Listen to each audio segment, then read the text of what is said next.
O texto que eu quero compartilhar com vocês está em 2 Timóteo, capítulo 4, dos versos 9 a 18. Abra sua Bíblia comigo, por favor.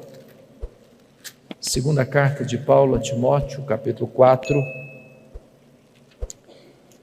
versos 6 a 18.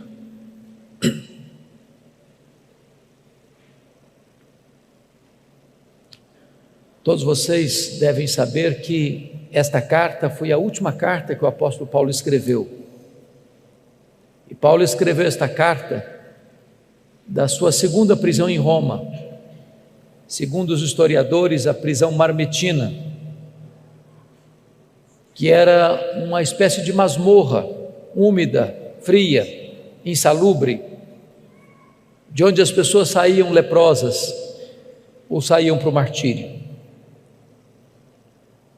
Paulo escreve essa carta já sentenciado de morte, depois de ter recebido pena capital, e antes do seu martírio, ele escreve essa carta a Timóteo, num tempo de muita turbulência, quando a igreja cristã estava sendo massacrada, quando os crentes estavam sendo crucificados e queimados vivos, quando irmãos em Cristo estavam debandando de forma geral, abandonando o apóstolo Paulo, e até mesmo seu filho Timóteo estava com vergonha dele. Paulo escreve aqui suas últimas palavras antes de morrer, e portanto essas palavras se revestem de tanta importância para você e para mim. E ele se dirige a Timóteo assim: quanto a mim, já estou sendo oferecido por libação, e o tempo da minha partida é chegado. Combati o bom combate, completei a carreira, guardei a fé. Já agora a coroa da justiça me está guardada, a qual o Senhor reto juiz me dará naquele dia, e não apenas a mim, mas a todos quantos amam a sua vinda. Procura vir ter comigo depressa, porque Demas, tendo amado o presente século, me abandonou e se foi para Tessalônica. Crescente foi para a Galácia, Tito para a Dalmácia. Somente Lucas está comigo. Toma contigo Marcos e traze-o, pois me é útil para o ministério. Quanto a Tíquico, mandei-o até Éfeso. Quando vieres, traz a capa que deixei em Trode, na casa de Carpo, bem como os livros, especialmente os pergaminhos. Alexandre, o latoeiro, causou-me muitos males. O Senhor lhe dará paga segundo as suas obras. Tu guarda-te também dele, porque resistiu fortemente às nossas palavras. Na minha primeira defesa, ninguém foi a meu favor. Antes todos me abandonaram. Que isto não lhe seja posto em conta. Mas o Senhor me assistiu e me revestiu de forças, para que por meu intermédio a pregação fosse plenamente cumprida, e todos os gentios ouvissem, e fui libertado da boca do leão. O Senhor me guardará, ou me livrará também de toda obra maligna, me levará salvo para o seu reino celestial. A Ele glória pelos séculos dos séculos. Amém. Eu quero pedir permissão para você para só voltar nesse texto, na conclusão da minha fala. Meu propósito nesta noite é apresentar a vocês o apóstolo Paulo. Quem foi este homem que morreu pobre, velho, abandonado, cheio de cicatrizes, acusado de ser o líder dos incendiários de Roma? Quem é este homem que, inobstante morrer debaixo de ostracismo, é mais influente na história do que todos os Césares de Roma juntos? Quem é este homem que plantou igrejas nas províncias da Galácia, da Macedônia, da Acaia, da Ásia Menor, que de Jerusalém ao Ilírico anunciou a esperança do Evangelho? Quem é este homem que dos 27 livros do Novo Testamento escreveu 13 deles, e que ainda hoje influencia milhões e milhões de pessoas. Meu propósito nesta noite é apresentar a vocês este homem. Quem é este homem chamado Paulo? A primeira referência que nós poderíamos encontrar dele na Bíblia está lá em Filipenses capítulo 3, versos 5 e 6, quando diz que ele foi circuncidado ao 8º dia, da linhagem de Israel, da tribo de Benjamim, hebreu de hebreus, quanto à lei, fariseu, quanto ao zelo, perseguidor da igreja. Diz a Bíblia em Atos 22, 3, que ele nasceu em Tarso da Sicília, por isso era um cidadão romano, e foi enviado ainda jovem para Jerusalém para estudar aos pés do grande mestre Gamaliel, neto do rabino Hilel, para ser um grande líder do seu povo. Diz Gálatas capítulo 1, versículo 14, que ele se destacou entre seus pares, entre seus contemporâneos, pelo zelo que ele tinha pela lei de Deus, pela maneira tão rigorosa com que ele estudou e se preparou para se transformar um grande rabino judaico, um homem de uma personalidade forte, um homem de um temperamento firme, um homem de uma capacidade intelectual sem precedentes no seu tempo, um homem que foi levantado para ser o grande líder do seu povo. Mas curiosamente, enquanto Saulo crescia e se fortalecia em Jerusalém, diz a Bíblia que um outro rabino também se despontava em Israel,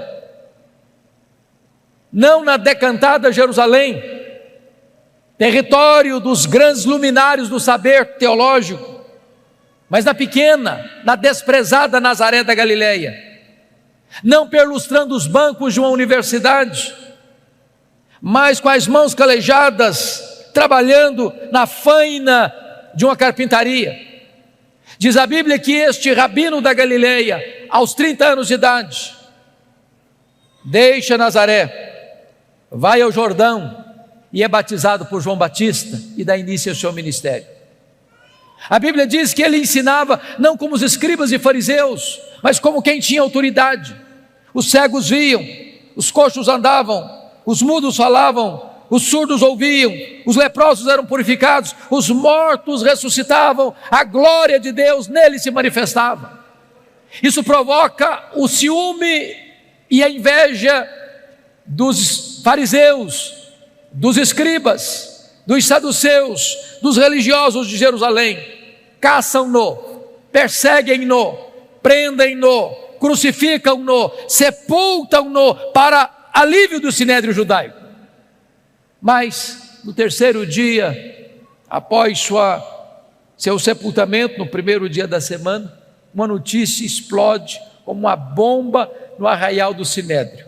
O túmulo do Rabi da Galileia foi aberto e aberto de dentro para fora. Ele ressuscitou, ele venceu a morte, ele triunfou sobre a morte, ele matou a morte com a sua morte ao ressuscitar gloriosamente da sepultura. É nesse momento, irmãos, que se levanta Saulo de Tarso, como braço de ferro do sinédrio judaico, para perseguir com fúria insana o cristianismo que nascia. E a Bíblia nos informa que este homem recebe 2 epítetos, 2 adjetivos no livro de Atos. Primeiro, ele era uma fera selvagem. Você pode constatar isso olhando Atos 9:1. Está escrito que ele respirava ameaças e morte contra os discípulos do Senhor. Essa expressão na língua grega é a mesma para uma fera selvagem que salta sobre a sua presa para devorá-la. Ele era uma fera selvagem. Se não, vejamos, a Bíblia diz em Atos 8:3 que ele assolava a igreja, entrando nas casas, arrastando homens e mulheres para encerrá-los no cárcere. Ele não respeitava domicílio doméstico, ele assolava a igreja, ele invadia domicílios, ele prendia homens e mulheres. Mas diz Gálatas capítulo 1, versículo 13, que ele devastava a igreja de Deus, como uma tempestade, como um vendaval que vinha sobre a igreja com fúria, com ódio, com rigor, assassino. Mas diz Atos capítulo 9, verso 21, que ele não apenas assolava e devastava, ele exterminava aqueles que professavam o nome de Jesus na cidade de Jerusalém. E você bem sabe que exterminar não é prender, exterminar não é bater, exterminar é matar. Saulo era um assassino, Saulo era uma fera selvagem, Saulo era um homem truculento e cruel. Se não, vejamos, diz Atos capítulo 22, versículo 4, que ele perseguiu o caminho até a morte. Em outras palavras, ele não perseguia apenas os crentes, ele perseguia a religião dos crentes, ele perseguia o caminho. Mas diz Atos 26, versículo 9, que ele entendia que devia fazer muitas coisas contra o nome de Jesus. Em outras palavras, ele perseguia os crentes, ele perseguia a religião dos crentes, ele perseguia o Deus dos crentes, ele perseguia Jesus. Mas Atos 26, 10 diz que ele encerrou muitos dos santos em prisões, e contra esses muitos santos dava o seu voto quando os matavam. Em outras palavras, ele não era apenas um assassino, ele era um serial killer, ele era um assassino em série, ele mandou matar muita gente em Jerusalém. Mas Atos 26, 11 diz que por todas as sinagogas ele castigava os crentes, forçando-os a blasfemar, e até por cidades vizinhas e estranhas ele perseguia os cristãos. Em outras palavras, ele não perseguia apenas fisicamente, ele perseguia também psicologicamente. Ele entrava numa sinagoga e dizia para os crentes assim: ou você nega Jesus ou eu te prendo, ou você nega Jesus ou eu te bato, ou você nega Jesus ou eu te mato. Ele era uma fera selvagem. Mas o Novo Testamento nos apresenta um segundo quadro deste homem. Ele era também um touro indomável. Esta figura está em Atos 26, 14. Quando o próprio Senhor Jesus aparece para ele no caminho de Damasco e diz: Saulo, Saulo, por que me persegues? Dura coisa te é recalcitrares contra os aguilhões. Eu fui criado na roça, como talvez alguns de vocês, e eu vi muito boi sendo amansado para o trabalho doméstico. E o principal instrumento para amansar um touro bravo é o aguilhão. Às vezes nós imaginamos que o Espírito Santo só começou a trabalhar em Saulo lá no caminho de Damasco. Isso não é verdade. Toda vez que Saulo entrava numa casa, arrastava homens e mulheres e os jogava na cadeia. Toda vez que Saulo entrava na sinagoga, prendia os crentes e batia nos crentes, forçando-os a blasfemar. Toda vez que Saulo dava o seu voto para matar um crente, dizendo o seguinte: ou você nega Jesus, ou eu te prendo, ou eu te bato, ou eu te mato. E aquele crente, em vez de negar a Jesus, preferia morrer pelo nome de Jesus, e o seu sangue era vertido. Era o Espírito Santo picando a consciência deste touro bravo, mas esse touro bravo não quer ser amansado. Até o dia que esse touro bravo, respirando ameaças e morte, vai para Damasco com o propósito de entrar na cidade e arrastar homens e mulheres para jogá-los na prisão. E de repente o domador de touro bravos brada desde os céus e o joga no chão e grita das alturas: Saulo, Saulo, por que me persegues? Dura coisa te é recalcitrares contra os aguilhões. O touro bravo está caído, o touro bravo está vencido, o maior perseguidor do cristianismo está convertido. Muda aqui radicalmente a sua história, vira-se a página da sua história, porque aquele homem que era um sanguinário, que era um assassino, que era uma fera selvagem, que era um touro indomável, agora está completamente transformado quando ele conclama e chama Jesus de Senhor. Jesus agora é o Senhor da sua vida. Diz a Bíblia que abre agora um novo capítulo na sua história, a sua preparação para o ministério. E ele é levado dali cego para a rua direita, na casa de Judas, onde ele fica 3 dias orando e jejuando, enquanto o Senhor se dirige a Ananias em Damasco, um discípulo, e diz assim: Ananias, vai à rua direita, na casa de Judas, e impõe as mãos sobre Saulo, para que ele fique curado. E diz Atos 9,13, que Ananias disse para o Senhor assim: mas Senhor, eu tenho ouvido de tanta gente quantos males tem feito este homem aos teus santos em Jerusalém? Mas Deus diz: vai, porque ele é para mim um vaso escolhido.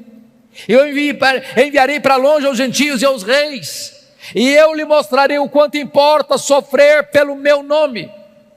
Diz a Bíblia que Ananias vai e impõe as mãos sobre Saulo, as escamas caem dos seus olhos, ele volta a ver. Diz a Bíblia que o Espírito Santo entra nele, ele fica cheio do Espírito Santo. Diz a Bíblia que ele foi batizado. E nesse momento eu convido você para abrir sua Bíblia em Atos 9:20, por favor. Logo depois que Saulo foi curado, logo depois que Saulo foi revestido com o Espírito Santo, logo depois que Saulo foi batizado, diz Atos 9:20, que a partir daí, em seguida, logo a seguir, ele começa a pregar nas sinagogas, afirmando que este Jesus é o Filho de Deus. Mas olha comigo Atos 9:22. Saulo mais e mais se fortalecia, confundindo os judeus, demonstrando que este é o Cristo, o Messias. Eu pergunto a vocês, tem alguma diferença entre o que ele fez no verso 20 para o que ele fez no verso 22? Prestem atenção. No verso 20 ele afirma que Jesus é o Filho de Deus, mas no verso 22 ele demonstra que Jesus é o Messias, é o Cristo. Demonstrar é provar uma tese detalhada, meticulosa e exaustivamente. Há uma profunda diferença entre a declaração do verso 20, onde ele declara que Jesus é o Filho de Deus, e o que ele faz no verso 22, onde ele prova detalhadamente que este Jesus, Filho de Deus, de fato é o Messias, é o Cristo. A grande pergunta é: quanto tempo durou entre o que ele fez no verso 20 e o que ele fez no verso 22? Atos não responde essa pergunta, mas a resposta está em Gálatas capítulo 1, versos 15 a 18. Diz que logo que ele foi convertido a Cristo, ele não sobe para Jerusalém, onde estavam os apóstolos, ele não consulta carne e sangue, ele vai para a região da Arábia, onde fica 3 anos, e diz então Gálatas 1,18, que depois de 3 anos na Arábia, ele retorna outra vez para Damasco. A grande pergunta: o que é que Saulo ficou fazendo na Arábia 3 anos? E a resposta é: um discipulado intensivo com Jesus. Se Jesus investiu 3 anos nos apóstolos em Jerusalém, agora Jesus em Israel, Jesus agora investe 3 anos em Saulo na Arábia. A teologia que Paulo aprendeu, ele não aprendeu como aprendeu as doutrinas do judaísmo aos pés de um mestre humano, ele aprende por revelação direta do Senhor Jesus Cristo. O Senhor revelou-se a ele e nele. Nesses 3 anos na Arábia, certamente ele releu o Antigo Testamento, e ele começa então a perceber e a constatar que aquele Jesus que ele perseguira, de fato era o Messias. Convencido, portanto, desta verdade, depois de 3 anos, diz Gálatas 1,18, que ele retorna outra vez para Damasco, e é nesse retorno para Damasco que se encaixa Atos 9:22, Saulo mais e mais se fortalecia, confundindo os judeus, demonstrando que Jesus é o Cristo. O que é que acontece com ele? Os judeus querem matá-lo, ele precisa fugir, de forma humilhante, dentro de um cesto, muralha abaixo, de noite. Para onde ele vai agora? Agora ele vai para Jerusalém. E aqui eu quero levantar uma tese com os meus amados irmãos, e preciso muito da sua atenção. Porque às vezes nós imaginamos, irmãos, que Saulo foi já usado poderosamente por Deus desde a sua conversão. Isso não é um fato. A tese que eu quero levantar é que quando Saulo vai para Jerusalém aqui, ele vai não guiado pela nova aliança, mas vai dirigido pela velha aliança.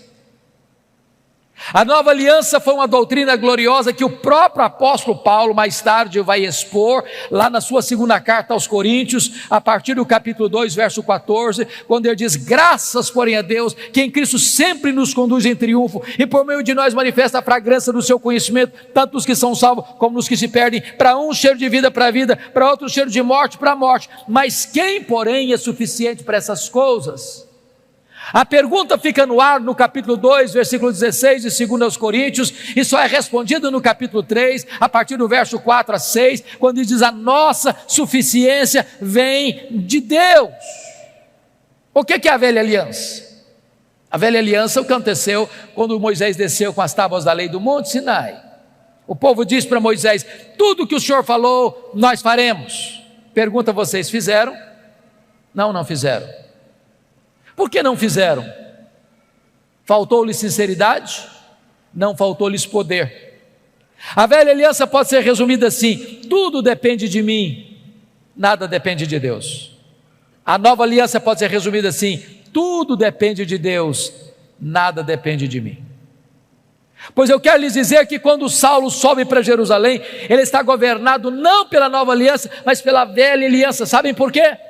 Porque ele sobe para Jerusalém com a seguinte ideia latejando em sua mente: eu serei o grande líder da igreja de Jerusalém. Ele tinha motivos para pensar isso. Primeiro, todos os apóstolos de Jesus eram galileus, exceto Judas Iscariotes, que a essas alturas não existia mais. E vocês sabem que aqui na Judéia, em Jerusalém, os galileus eram tratados como gente segunda classe, com total desprezo, com total acepção e preconceito. Tanto é fato que quando o Pentecoste acontece, o derramamento do Espírito vem, as multidões se reúnem às 9 horas da manhã no cenáculo, e uns olham e dizem assim: ah, esquece, são galileus. Outros disseram o seguinte: estão bêbados. Saulo pensou assim: esses galileus aqui em Jerusalém não vão conseguir nada. Segunda razão: os apóstolos do Senhor Jesus eram homens iletrados, e Jerusalém era a capital intelectual da teologia. Lá estavam os escribas, lá estavam os doutores da lei, lá estavam os fariseus, lá estavam os saduceus, lá estava o sinédrio, lá estava a fortaleza teológica de Israel. E Saulo pensou: esses homens, além de galileus, são iletrados, não vão conseguir nada aqui. Ainda mais, Saulo era um homem intelectual. Saulo tinha livre trânsito nos corredores do poder eclesiástico. Saulo conhecia Jerusalém, Saulo fora criado em Jerusalém, Saulo perseguiu a igreja de Deus em Jerusalém. E ele sobe com a seguinte ideia: eu tenho o melhor currículo, eu tenho o melhor preparo, eu tenho a melhor postura para ser o líder da igreja de Jerusalém. E com essas ideias ele sobe. Sabe o que acontece? Confira comigo Atos 9:26. Quando ele chega na igreja de Jerusalém, todos, não alguns, todos os discípulos não acreditaram na conversão dele. Achavam que ele estava sabotando a fé, achavam que ele estava blefando, e bateram a porta da igreja na cara dele. Para quem queria ser líder, nem recebido foi. Deus golpeia aqui o orgulho dele. Agora olha comigo Atos 9:27. Diz a Bíblia que Barnabé o apanha, Barnabé o apresenta aos apóstolos, os apóstolos recebem Saulo, e agora então ele tem livre trânsito na igreja, ele entra e sai, discute com os helenistas, e diz a Bíblia que os helenistas resolvem matá-lo. O que acontece? Os membros da igreja, os discípulos se reúnem e dizem assim para Saulo: Saulo, você não pode ser o nosso pastor não, você tem que ir embora da nossa igreja. Agora preste atenção, irmãos, não é fácil para um pastor estar convencido que deve ficar na igreja, quando os membros da igreja estão convencidos que ele deve sair da igreja. Não é fácil. Sabe o que aconteceu com ele? Ele não foi embora. Ele não foi embora. Mas se você olhar Atos 26:17, não foram apenas os crentes que mandaram ele embora, não. O próprio Deus apareceu para ele numa visão em Jerusalém e diz assim: vai embora de Jerusalém, que eles não vão te ouvir. Meus irmãos, ser mandado embora pelos líderes da igreja é uma coisa, ser mandado embora pelos membros da igreja é outra coisa, mas ser mandado embora da igreja pelo próprio Deus, parece que não resta opção. Mas sabe qual a decisão dele? Ele não foi embora. Aliás, confira aí comigo Atos 22:18 e 19, que ele discute com Deus. Ele arrasou com Deus: mas Senhor, Eu persegui a igreja aqui. Quando se matou Estevão, o teu testemunho estava presente, consentia nisso, até guardei as vestes daqueles que o apedrejaram. Sabe o que ele está dizendo para Deus? Oh Deus, o Senhor pensa melhor, o Senhor pensa direito. O senhor não pode cometer esse erro estratégico. Eu sou o cara, eu sou o homem, eu tenho o melhor currículo, eu tenho o melhor perfil, eu tenho o melhor preparo. Se o senhor me tirar daqui, essa aqui não vai para frente. Eu sou indispensável. Sabe o que aconteceu? Deus não mudou. Foi Saulo quem tem que mudar e mudar. Deus diz, vai. Sabe o que aconteceu com ele? Ele não foi. Ele não foi. Volte a ler comigo agora Atos 9:30 e você perceberá isso. Os discípulos pegaram Saulo e o levaram até Cesareia. Preste atenção que ele não foi, ele foi levado. Ele não saiu, saíram com ele. Ele saiu de Jerusalém como Ló saiu de Sodoma, a reboque. E mandaram-no depois para onde? Para Tarso. Onde era Tarso? O lugar que ele nasceu. Sabe o que Deus está dizendo para esse cara que você acha insubstituível? Meu filho, se você pensa que eu preciso de você, você está muito enganado. É você quem precisa de mim. Você quer saber de uma coisa? Arruma as malas e volta para casa. Arruma as malas e volta para casa.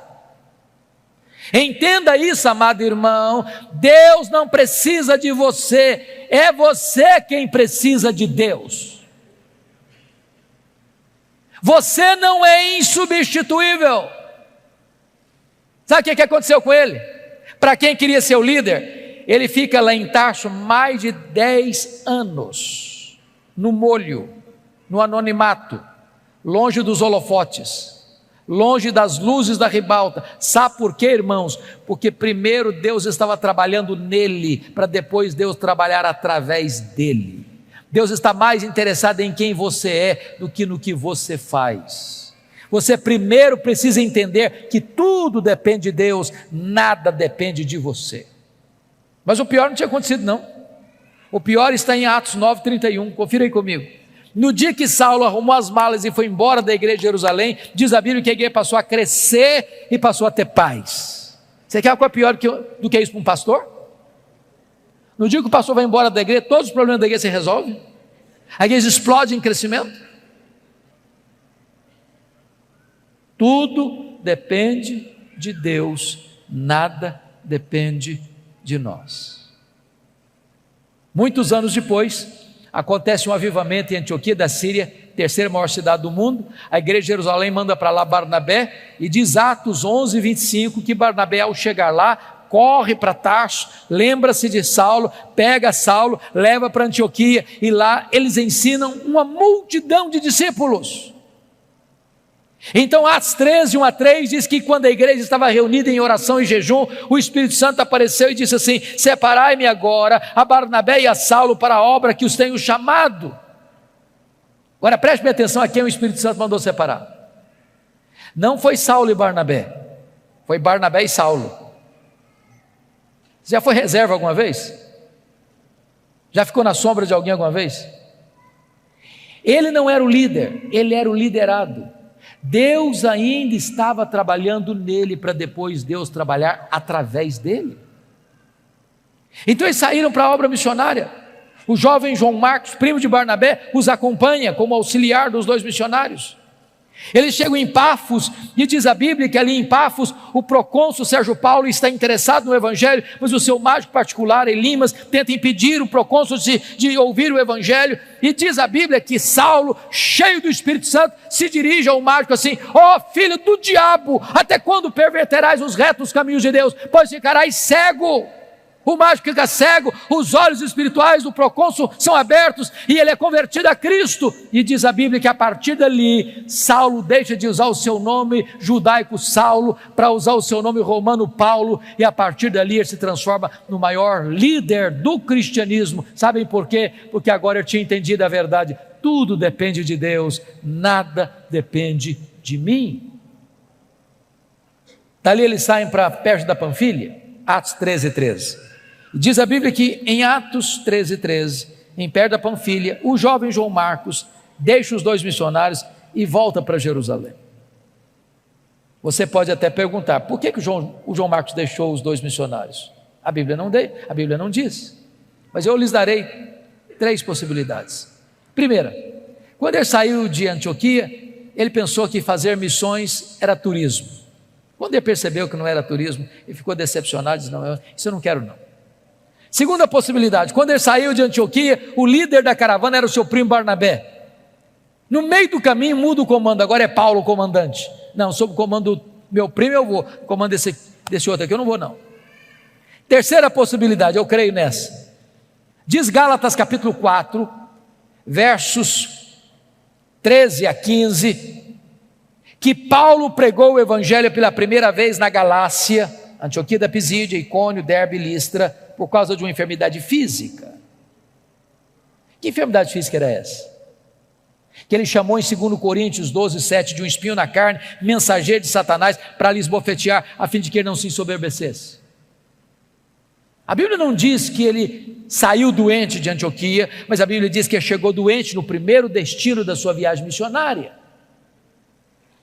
Os estudiosos afirmam que Paulo contraiu uma malária em Antioquia, nessa região de perto da Panfilha, que era uma região alagadiça, pantanosa, com forte incidência de malária, que dava uma dor de cabeça alucinante, que afetava a visão inclusive. Então João Marcos deve ter pensado assim: bom, eu estou muito jovem para ficar doente, eu vou voltar para a casa da minha mãe. Então diz a Bíblia que ali Paulo contrai essa malária, não diz que contrai a malária, mas que ele sai doente, e chega subindo as montanhas do Cáucaso, chega nessa região da Galácia do Sul, onde ele enfrenta muitas lutas, ele é apedrejado, ele enfrenta dramas crudelíssimos, mas deixa igrejas plantadas, deixa liderança estabelecida, ele planta igrejas e estabelece liderança naquelas igrejas, apesar de tantas dificuldades.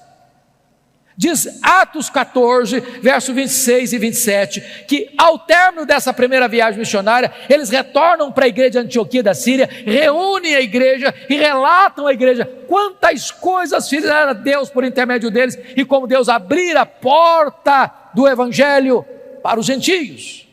Aqui uma nota de rodapé, meus irmãos: há espaço para testemunhos na igreja, mas não há espaço para projeção humana na igreja. Eles não relataram quantas coisas fizeram eles relataram quantas coisas fizera Deus. Quem faz a obra é Deus, você e eu somos apenas os instrumentos, é Ele quem faz. Mas preste atenção uma coisa, irmãos: não há crescimento de igreja sem perseguição, sem oposição, sem que o inferno se agite. Notem comigo o capítulo 15, versículo 1, que logo que os membros da seita dos fariseus em Jerusalém escutam que os gentios estão sendo convertidos e recebidos na igreja, sem passar pelo rito da circuncisão, eles descem e dizem assim para os crentes novatos: se vocês não se circuncidarem, se vocês não guardarem a lei de Moisés, vocês não poderão ser salvos. Mas isso não é evangelho. E se acrescentar algo mais à obra perfeita de Cristo? E se dizer que o sacrifício de Cristo na cruz não foi suficiente? E se afirmar que só a fé em Cristo não é suficiente? Isso é uma deturpação do evangelho verdadeiro. Então preste atenção, queridos: Paulo não podia sair para uma nova viagem missionária sem antes corrigir o problema doutrinário da igreja. E preste atenção nisso: quanto mais se prega, se a teologia não é boa, pior fica. Não basta pregar, é preciso pregar o evangelho verdadeiro. Então foi convocado um concílio na igreja, apóstolos e presbíteros, e eles se reúnem para tratar da matéria, onde fala Barnabé, onde fala Paulo, onde fala Pedro, onde Tiago lidera aquele concílio, e ao término do concílio, uma decisão foi tomada, uma decisão foi escrita, uma decisão foi levada para todas as igrejas, mostrando o seguinte: que é só a fé em Cristo que é suficiente para a salvação, e nada mais. Teologia está boa agora? Vamos fazer a segunda viagem missionária. Agora confira comigo Atos 15, 36. Diz a Bíblia que agora Paulo chega para Barnabé e diz: Barnabé, vamos fazer a segunda viagem missionária, vamos visitar as igrejas que nós plantamos, para ver se estão tudo bem, se a coisa está indo caminhando bem. E diz a Bíblia que Barnabé chegou para Paulo e disse assim: tá bom, Paulo, vamos sim. Com um detalhe: o meu primo João Marcos quer voltar com a gente. Aí Paulo disse assim: eu não acho justo levarmos aquele que nos abandonou desde perto da Panfília. Desculpe, irmãos, o texto está registrado de uma forma sucinta e assim muito polida, mas eu acredito que não foi tão polida assim a conversa entre Paulo e Barnabé, não. Eu vou parafrasear. Foi mais ou menos assim: ô Paulo, vamos mesmo, Paulo, eu estou tão animado com essa viagem.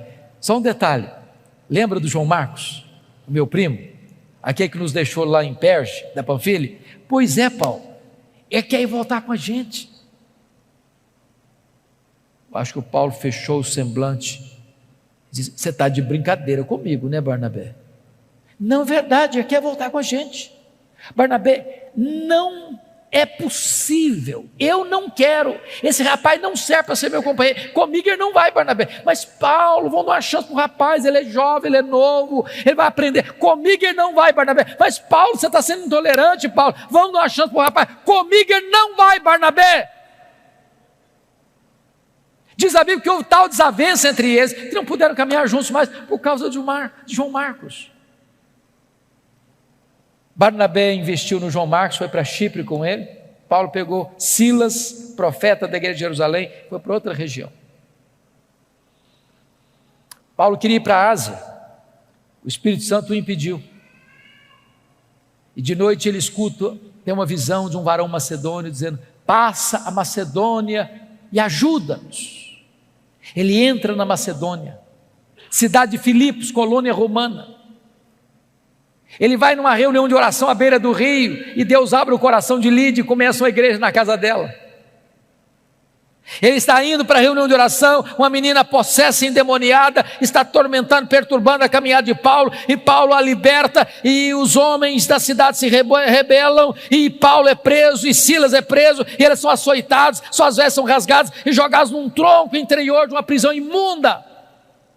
À meia-noite eles cantam e oram, as prisões se abrem, as portas se abrem, o terremoto sísmico abala a prisão, e o comandante, aliás, o guarda o sentinela daquela prisão, percebendo que as portas estão abertas, e sabendo que ele era o responsável, vai se matar com a espada, e Paulo diz: não te faças nenhum mal, todos estamos aqui. E ele trêmulo pergunta: o que eu devo fazer para ser salvo? Crê no Senhor Jesus e será salvo tu e a tua casa.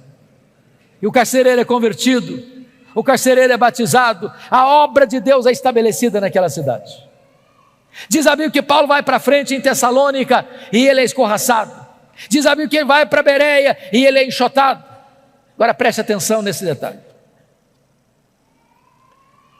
Quem dá a direção missionária da igreja é Deus, mas quem escolhe os melhores métodos somos nós.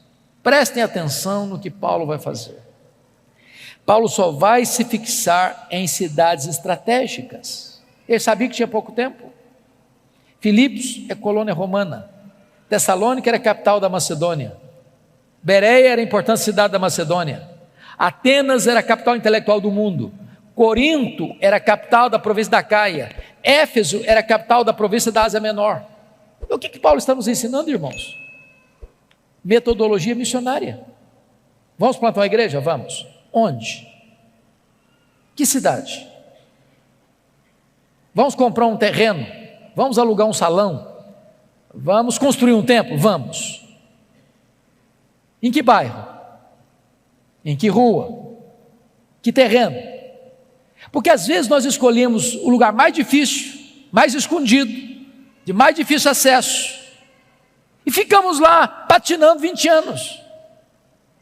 Se nós tivéssemos estratégias, igrejas estratégicas influenciam toda a sua micro-região. Mas mesmo que você tenha a direção de Deus e estratégia certa, você não tem vida fácil, porque Paulo é açoitado em Filipos, é escorraçado em Tessalônica, é enxotado de Bereia, é chamado de tagarela em Atenas e é chamado de impostor em Corinto.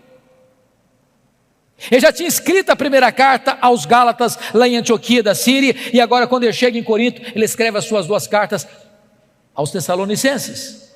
Ele vai para a terceira viagem missionária em Éfeso, e vocês sabem que Éfeso, capital da Ásia Menor, era uma cidade de mais de 300 mil habitantes, era um centro de culto pagão da época, porque o grande templo da deusa Diana estava lá, uma das 7 maravilhas do mundo antigo. E Paulo chega nessa cidade idólatra, Paulo chega nessa cidade cheia de feitiçaria, e diz a Bíblia que em 3 anos que ele fica ali, ele desarticula a idolatria, ele desarticula a feitiçaria, a palavra de Deus prevalece na cidade, igrejas são plantadas em toda a província, como Esmirna, Pérgamo, Tiatira, Sardes, Filadélfia, Laodiceia, Colossos e Herápolis. Amados irmãos, eu não posso entender um fato desse. Com toda a tecnologia que você e eu temos hoje, de rádio, de televisão, de Bíblia impressa, de folheto, de zap e de tudo mais. Chega uma cidade de 300 mil habitantes, 3 anos. Se você não tomar muito cuidado, nem o seu bairro sabe que você está ali. Paulo chega numa cidade 3 anos, sem nada disso, e a cidade é impactada, a cidade é transformada, igrejas são plantadas. E agora diz a Bíblia que ali de Éfeso ele escreve as suas 2 cartas à igreja de Corinto, está saindo da igreja, indo para Jerusalém, levar uma oferta para os pobres da Judéia.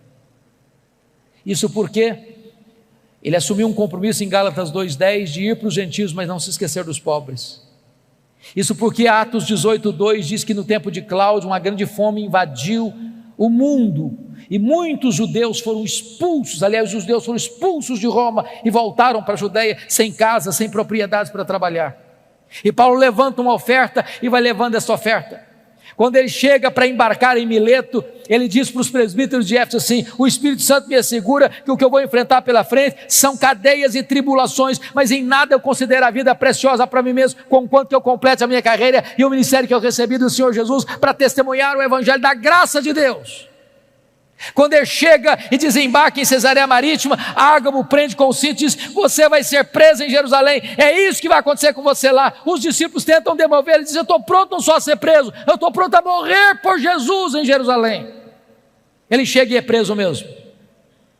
Os judeus resolvem matá-lo. 40 judeus entram em conspiração de anátema: nós não vamos comer, nós não vamos beber enquanto não matar Paulo. A notícia chega ao comandante, ele é transferido naquela noite para Cesareia Marítima, onde fica 2 anos sendo acusado pelos judeus. Diante da fraqueza do governador Festo, pronto a entregá-lo ao Sinédrio, e o Sinédrio pronto a matá-lo no caminho, Paulo, percebendo a jogada, diz: eu sou cidadão romano e eu quero ser julgado diante de César. E o governador diz: para César você quer ir? Para César você irá. Mas Deus já havia dito para ele, lá em Atos 23:11, quando ele estava preso na fortaleza em Jerusalém: coragem, Paulo, assim como você deu testemunho aqui em Jerusalém, eu quero que você dê testemunho também em Roma. Ora, irmãos, Deus o queria em Roma, e quando ele escreveu sua carta aos romanos, indo para Jerusalém, na Macedônia, ele disse que queria ir para Roma, e de Roma ser enviado à Espanha. O que você espera? Se Deus o quer em Roma, e se ele quer ir para Roma, você espera que a viagem fosse tranquila. Diz Atos 27, que quando ele está para embarcar, ele diz para o comandante assim: não é prudente viajar não, está chegando o inverno, não se navega com segurança no inverno. Mas o comandante não escutou Paulo não. E diz a Bíblia que aquela viagem se torna turbulenta, uma tempestade terrível, o navio se arrebenta todo, o trigo que carregavam teve que ser jogado no mar, e um anjo aparece para Paulo no navio e diz: coragem, Paulo, ninguém vai morrer, tem 276 pessoas nesse navio, todo esse time vai estar entregue nas suas mãos, eu por amor a você vou poupar essa gente, mas vocês vão ter que dar numa ilha. Quando o dia amanheceu, eles avistaram a ilha de Malta, e diz a Bíblia, quando desembarcaram, tinha uma fogueira para aquecê-los, e diz a Escritura que a única pessoa que tentou então manter a fogueira acesa foi o apóstolo Paulo, foi catar graveto e jogar naquela fogueira, e quando ele joga um punhado de graveto na fogueira, uma víbora brota do fogo e prende na mão do Paulo. Quando a cobra prende na mão do Paulo, os malteses gritaram: é um assassino, tem se livrado do mar, a justiça não deixa viver, vai cair, vai inchar, vai morrer. Não caiu, não inchou, não morreu, mudar de opinião, é um Deus. Não, agora não é nem um assassino, nem um Deus, é o servo do Deus vivo. Não foi a tempestade que levou Saulo, ou melhor Paulo, para ele de Malta, foi a mão da providência divina. porque tinha o pai do prefeito doente, Paulo orou por ele, foi curado, os demais enfermos vieram e eles foram curados, e Paulo passa ali os 3 meses do inverno e recebe toda a ajuda para ir para Roma com todas as suas necessidades supridas. E então diz a Bíblia que ele chega em Roma, não como sonhara chegar, mas chega preso, chega algemado. E ele escreve a sua carta aos Filipenses assim: meus irmãos, eu quero que vocês saibam que as coisas que me aconteceram têm antes contribuído para o progresso do Evangelho. Você poderia até perguntar, mas Paulo, o que aconteceu com você que contribuiu para o progresso do Evangelho? E ele faria um resumão para nós assim: olha, eu fui perseguido em Damasco, eu fui rejeitado em Jerusalém, eu fui esquecido em Tarso, eu fui apedrejado em Listra, eu fui açoitado em Filipos, eu fui escorraçado de Tessalônica, eu fui enxotado de Bereia, eu fui chamado de tagarela em Atenas, eu fui chamado de impostor em Corinto, eu enfrentei feras em Éfeso, eu fui preso em Jerusalém, eu fui acusado em Cesareia, eu enfrentei um naufrágio para Roma, eu fui picado por uma cobra em Malta, eu cheguei em Roma preso e algemado, mas eu quero que vocês saibam que as coisas que me aconteceram têm antes contribuído para o progresso do Evangelho. Esse homem não crê em acaso, esse homem não crê em sorte, esse homem não crê em azar, esse homem não crê em determinismo cego, esse homem não crê em olho gordo, esse homem não crê em misticismo, esse homem sabe que a mão de Deus dirige o seu destino. Porque ele está preso em Roma, 3 coisas ele testemunha que aconteceram. Primeiro, a igreja foi mais encorajada a pregar. Olha que coisa interessante. Quando a igreja de Roma viu que Paulo preso estava trabalhando mais que eles, se mexeram. Ray Stedman, de saudosa memória, tem um método, segundo ele, que é um dos mais eficazes de crescimento de igreja. Eu pessoalmente não gosto tanto. Ele diz o seguinte: você quer ver a igreja crescer? Bote os pastores na cadeia e a igreja crescerá. Segundo, porque Paulo estava preso, diz ele, todos os membros da guarda pretoriana tomaram conhecimento das minhas cadeias em Cristo. Sabe o que significa isso, irmãos? Ele ficou 2 anos, 61 e 62 depois de Cristo, preso em Roma, na primeira prisão. Ele era um cidadão romano, tinha um soldado algemado com ele, todo dia, em 3 turnos por dia. A guarda pretoriana era a guarda de elite do imperador, era a guarda de escola. Eram os soldados da mais alta patente do império, eram 16 mil soldados da mais alta patente, gente que trafegava nos corredores do poder, todo dia tinha alguém algemado com ele. E o que Paulo fazia com eles? Evangelho neles, evangelho neles, evangelho neles. Depois de 2 anos, toda a guarda pretoriana estava evangelizada. Se Paulo não estivesse nessa prisão, ele jamais alcançaria a elite de Roma. Deus o colocou lá e ele entendeu isso. Eu não sou prisioneiro de César, não, eu sou prisioneiro de Cristo, eu sou embaixador em cadeias. Não é o lugar que faz você, é você que faz a circunstância. Porque ele estava preso, diz ele, não podia visitar as igrejas. O que ele fez? Começou a escrever cartas. Que cartas? Efésios, Filipenses, Colossenses, Filemon, as cartas da primeira prisão. Se Paulo estivesse solto, talvez nós não teríamos essas joias na nossa Bíblia. Dessa primeira prisão ele pediu para sair, ele orou para sair e saiu, mas não saiu para se aposentar, não saiu para deitar numa cadeira de balanço, saiu para fazer a 4ª viagem missionária. Deixou Tito em Creta, deixou Timóteo em Éfeso, muito provavelmente foi à Espanha, como relata a maioria dos historiadores. Passou por Nicópolis, escreveu mais 2 cartas, 1 Timóteo e Tito. Mas agora, irmãos, uma tragédia acontece no mundo. 17 de julho do ano 64. Nero põe fogo em Roma. Assiste o espetáculo do alto da Torre de Mecenas. 7 noites, 6 dias de incêndio. 17 de julho a 24 de julho. A maior cidade do mundo, mais de 1 milhão de habitantes, devorada pelas chamas. 70% da cidade destruída. Dos 14 bairros, 10 bairros destruídos. Quando o incêndio termina, constata-se que os 4 bairros restantes, densamente povoados por judeus e cristãos, dão a Nero um álibi para botar a culpa do incêndio de Roma nos crentes. Começa um massacre. Faltou cruz para fazer madeira, tamanha quantidade de crentes crucificados. Os crentes eram queimados vivos para iluminar as noites de Roma. Um massacre, uma chacina. uma coisa indescritível. Nesse momento, Paulo é caçado como o maior líder do cristianismo, e ele é preso, talvez em Trode, na casa de Carpo. Não deu para pegar seus livros, nem seus pergaminhos, nem mesmo a sua capa pessoal. E agora ele é jogado na masmorra mamertina, um buraco escuro, úmido, frio, insalubre. E é desta masmorra que ele escreve a sua última carta, a carta segundo Timóteo. E agora eu convido você para abrir o texto lá onde nós começamos, para nós encerrarmos esta palavra. Preste bem atenção, que Paulo está preso agora não é como um apóstolo, como da primeira prisão. O que está por trás dessa prisão não é mais os judeus, mas a máquina do Império Romano. Confira comigo aí capítulo 2, versículo 9. Ele está preso agora como um malfeitor, como um bandido. Pense você em Paulo, o grande apóstolo, circulando por todas as mídias da época, de boca em boca, de ouvido em ouvido, de esquina em esquina, de rua em rua, de avenida em avenida, de cidade em cidade, de aldeia em aldeia. Lembram do Paulo? Aquele Paulo, o pregador, o plantador de igrejas, o teólogo da igreja, o missionário maior da igreja, pois ele é um bandido. Ele é o líder dos incendiários. Sabe o que aconteceu? Confira aí capítulo 1, versículo 15. Todos os da Ásia o abandonaram, todos. Ninguém quer ficar perto dele, ninguém se é amigo dele. Os crentes que foram recebidos por ele, filhos da fé dele, não querem mais saber dele. Todo mundo está com medo de se aproximar dele. Agora olha o capítulo 1, versículo 8. O próprio filho da fé, o mais íntimo cooperador do apóstolo Paulo, chamado Timóteo, está com vergonha de Paulo.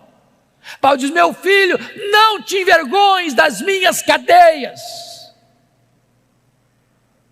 Sabe o que aconteceu? Olha comigo capítulo 4, versículo 16. Vocês sabem que Roma, o Império Romano, mesmo diante de tamanha perseguição, o direito romano era muito famoso e até hoje é estudado nas universidades. Toda pessoa tinha direito de defesa, pois ele teve esse direito. Ele vai para a primeira audiência. Na minha primeira defesa, diz capítulo 4, 16, ninguém foi a meu favor. Pense comigo nessa cena. Paulo deve ter ido para lá assim pensando: vai ter muito crente lá para me defender, para dizer que eu não sou um bandido, para dizer que eu sou homem de Deus, para dizer que eu sou um apóstolo, para dizer que eu sou um pregador do evangelho, para dizer que eu sou comprometido com outra causa, a causa do bem, a causa do amor, a causa da salvação. Vamos dizer que eu não sou esse homem de quem estão acusando aí. Quando ele chega lá, não tem ninguém para defendê-lo. Sabe o que aconteceu? Ele é condenado,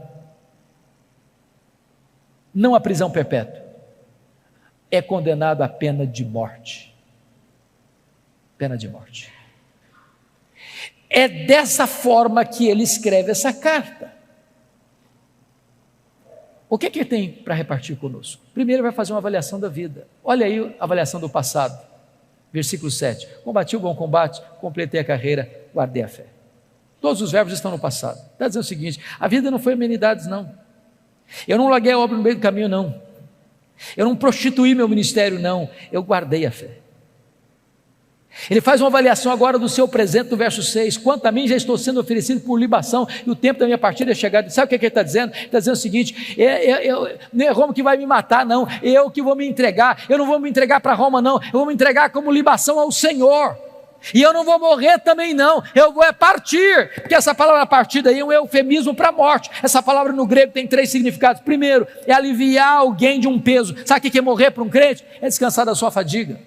Segundo, é desatar um bote e atravessar para o outro lado do rio. Sabe o que é morrer para um crente? É fazer a última viagem rumo à pátria celestial. Sabe o que significa a palavra partida? Significa o seguinte: é que você agora, nessa palavra, significa levantar acampamento, afrouxar as estacas de uma barraca provisória e ir para sua casa permanente. Sabe o que é morrer para um crente? É mudar de endereço, é ir para a casa do Pai. Paulo não está com medo de morrer, porque sabe em quem tem crido e sabe para onde está indo. Agora faz uma avaliação do seu futuro no versículo 8. E ele diz o seguinte: já estou indo receber a coroa da justiça, a qual o Senhor reto juízo me dará naquele dia, e não apenas a mim, mas a todos quantos amam a sua vida. Sabe o que ele está dizendo, irmãos? Não importa se Nero me considera um bandido, o que importa para mim é que eu vou comparecer perante o reto juiz, e o reto juiz já guardou para mim a coroa da justiça. Eu não estou indo para o cadafalso, não, eu estou indo receber a coroa da justiça, eu estou indo para a glória celestial. Mas esse homem não é um super-homem. Ele abre o coração no final da vida e compartilha conosco a sua dor. O primeiro drama que esse homem enfrenta, confira comigo aí, versículo 9, é o drama da solidão. Procura vir ter comigo depressa. Olha o verso 21. Venha, meu filho, mas venha antes do inverno. Oh, amados irmãos, gente precisa de Deus, mas gente precisa de gente. Todos nós aqui precisamos de um amigo, de um ombro, de alguém com quem repartir as dores e abrir o coração. Eu não sei quantos de vocês notaram, o ano passado foi um ano muito doloroso, muito triste para a igreja evangélica. Muitos pastores evangélicos tiraram a sua vida, cometeram suicídio o ano passado. Às vezes você lida com multidão e vive no universo da solidão. Você precisa ter um amigo em quem você confia para repartir as dores do seu coração. Paulo é um apóstolo, mas ele está dizendo: eu preciso de você, meu filho, venha ter comigo, eu preciso encostar minha cabeça no seu peito antes de morrer, venha depressa, eu não posso esperar mais. Segundo drama que esse homem enfrenta, meus irmãos, está no versículo 10, olha comigo, é o drama do abandono. Demas, tendo amado o presente século, me abandonou. Não é fácil ser abandonado, não é fácil ser abandonado no final da vida, não é fácil ser abandonado quando você precisa de ajuda, não é fácil ser abandonado quando você mais precisa de socorro, não é fácil ser abandonado por aqueles que você um dia ajudou, não é fácil ser abandonado quando você está sofrendo injustiça. Paulo está enfrentando o drama do abandono. Talvez você que entrou aqui hoje está enfrentando algum tipo de abandono dentro da sua casa, pelo seu namoro, namorado, namorada, noivo, noiva, marido, esposa, amigo, amiga, irmão, irmã, eu não sei. O drama do abandono é cruel e Paulo está lidando com esse drama. Terceiro drama que ele enfrenta, confira comigo aí, versículo 14 e 15, o drama da traição. Alexandre o Latueiro causou-me muitos males. Diz os historiadores que foi esse indivíduo que delatou o apóstolo Paulo, culminando na sua segunda prisão e no seu consequente martírio. É gente que puxa o seu tapete, é gente que apunhala você pelas costas, é gente que torce para você cair, é gente que celebra quando você chora, é gente que chora quando você está feliz. Muitas vezes, meus irmãos, embora você é um crente, você é um líder, você enfrenta o drama da traição. Sabe o que Paulo diz? Não tente vingar-se, não tente dar o troco, não tente revidar, não tente guardar mágoa no seu coração. Você não sabe lidar com isso, entregue essa causa nas mãos de Deus. O Senhor lhe dará paga, eu não. Meu papel é perdoar, meu papel é pagar o mal com o bem. Entregue essa causa nas mãos de Deus. Quarto drama que ele está enfrentando, versículo 13, confira comigo, o drama das privações. Ele está enfrentando 3 privações. Primeiro, privação emocional, gente precisa de gente. Privação mental, ele está precisando de ler. Paulo me impressiona muito, porque sabe que vai morrer, está querendo estudar mais. Tem gente que passa a vida inteira e não estuda nada. É hora de você parar para pensar se você é uma pessoa que lê. Quem não lê não enxerga. Quem não lê vai ser comandado. Quem não lê não discerne. Quem não lê não entende. Paulo sabe que vai morrer, mas quer estudar um pouco mais. Não quer abrir mão da palavra de Deus. Ele quer se alimentar da palavra de Deus. Ele quer enriquecer a sua alma, mesmo no final da sua própria vida. Mas ele enfrenta ainda, irmãos, o drama das privações físicas. O inverno está chegando, não tem uma capa para usar. Você sabe que gente velha sente mais frio que gente nova. Lá em Roma, no inverno, faz mais frio numa masmorra do que fora dela, e a temperatura baixa a 0 grau, até mais do que isso. está dizendo o seguinte: meu filho, se você não vier logo, eu vou morrer de frio antes de ser degolado. Traz a minha capa quando você vier. Sabe o que me impressiona com isso? O maior pastor, o maior teólogo, o maior missionário, o maior plantador de igrejas da história do cristianismo não tem uma capa surrada para usar no inverno. E você? Tem casa, tem cama, tem roupa, tem comida, tem conforto, e às vezes você está murmurando. Está murmurando.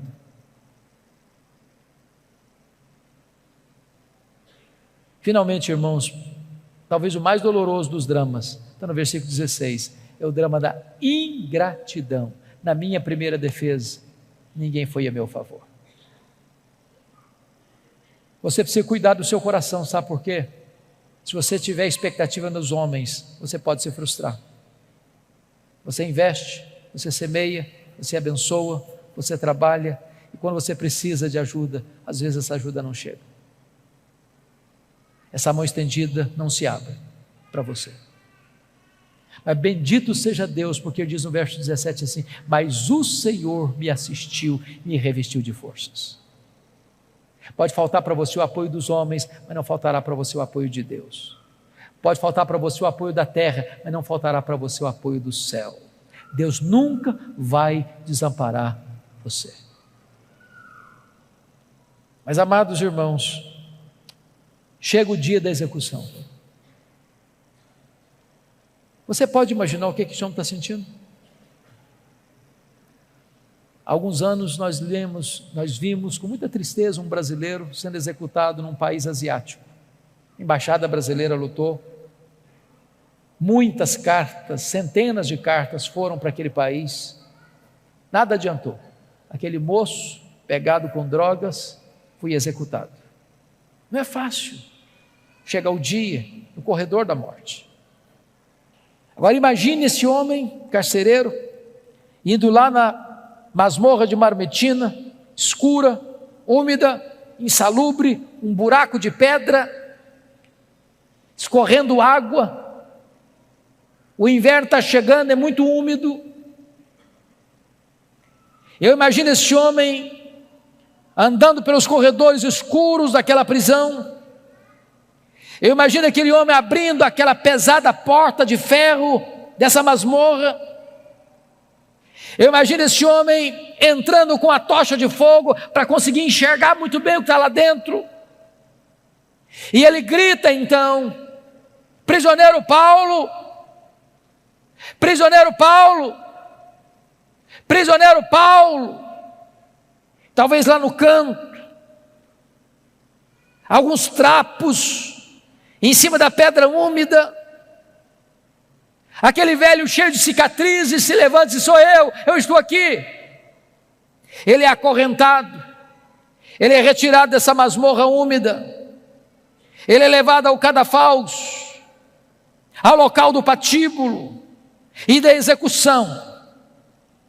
E eu imagino esse homem perguntando para ele assim: você quer dizer algumas palavras antes de morrer?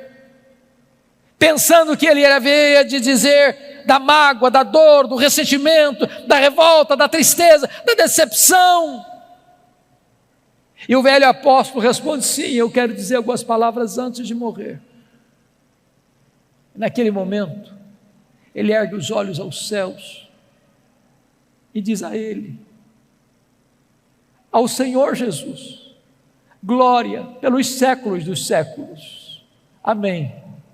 Botou a cabeça no cepo, na forquilha, a espada de Roma tosou-lhe a cabeça, corpo para um lado, cabeça para o outro, tombou na terra como um mártir, mas foi recebido no céu como um príncipe. Este homem, irmãos, que diz para você e para mim: sede meus imitadores, como eu sou imitador de Cristo. Que Deus nos ajude nesse tempo em que o Evangelho está tão desfigurado, onde os pregadores estão sendo tão comercializados por interesses humanos. Que Deus reavive no nosso coração a paixão pelo ministério. Que Deus nos dê um senso profundo do que significa a obra de Deus. E que você e eu sejamos homens segundo o coração de Deus, mulheres segundo o coração de Deus, cheios do Espírito Santo, entendendo que se vivemos para o Senhor, vivemos, mas se morremos para o Senhor, morremos. Quer pois vivamos, quer pois morramos, nós somos do Senhor. Eu quero orar com vocês, quero colocar a sua vida diante de Deus, quero desafiar você a viver uma vida digna do Evangelho. Eu queria que você ficasse em pé onde você está, e eu quero colocar a sua vida diante do trono da graça.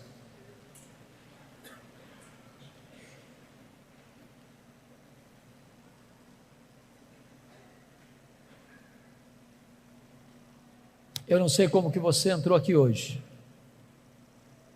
eu não conheço todas as suas lutas, eu não conheço a sua biografia, a sua história, mas Deus está neste lugar, e hoje Ele quer fazer uma grande obra no seu coração. Assim como Ele pegou Saulo e o transformou, assim como Ele usou ao redor do mundo, Ele pode fazer uma grande obra também no seu coração. Feche os seus olhos, por favor. Ponha a sua vida nas mãos de Deus. Coloque-se à disposição de Deus, para que Ele manifeste na sua vida o seu poder e a sua glória. Rendemos-te graças, Deus, pela história do apóstolo Paulo. Rendemos-te graças pelo legado que ele nos deixou. Rendemos-te graças porque o ministério dele alcançou nações, povos e línguas. Rendemos-te graças porque este evangelho chegou até nós. Rendemos-te graças porque hoje tu nos desafias também a ir por todas as nações, todas as etnias da terra, levando a esperança do evangelho. Aqui está a tua igreja, aqui está o teu povo.